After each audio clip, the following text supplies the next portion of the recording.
দুনিয়ার আদালতের মধ্যে ন্যায় বিচার নাই, বরং অবিচার আর অবিচার, ঠিক কিনা বলেন? কিন্তু আল্লাহ তাআলা যেই আদালত কায়েম করবে সেখানে কোনো অবিচার নাই, ন্যায় বিচার।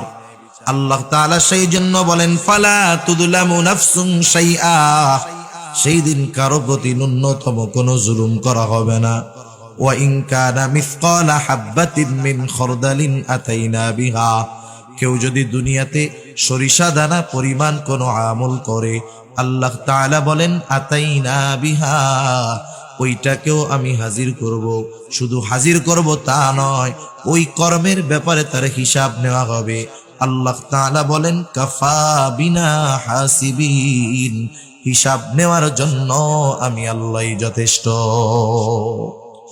এই কথাটাই সন্তানকে স্মরণ করায় দিচ্ছে, আমার সন্তান আল্লাহ তাআলার পাওয়ার কেমন তুমি জানো, ক্ষমতা কেমন তুমি জানো।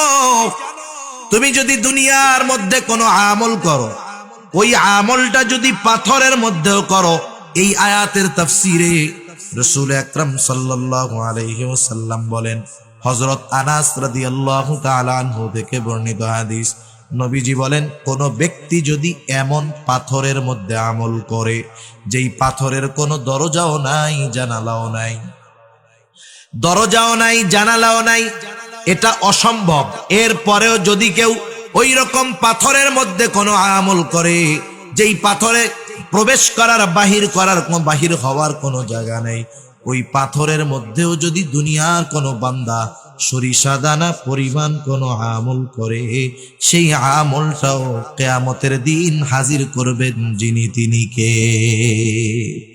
এর দ্বারা সন্তানকে কি বুঝাইতেছে লোকমান? বুঝাচ্ছে সন্তান তুমি হয়তো আমার সামনে ভালো কাজ করবা, কারণ বাবার সামনে তো ছেলে সিগারেট খাবে না, খাবে গাঁজা খাবে, খারাপ কাজ করবে, ইফটিজিং করবে, বাবার সামনে করবে? বলেন করবে না। তুমি হয়তো আমার সামনে ভালো কাজ করবা, কিন্তু আমার অগোচরে হয়তো মন্দ কাজ করবা, হয়তো একাকী ঘরের মধ্যে গুনাহ করবা। ও আমার সন্তান, হয়তো আমি দেখবো না, দুনিয়ার মানুষ জানবে না।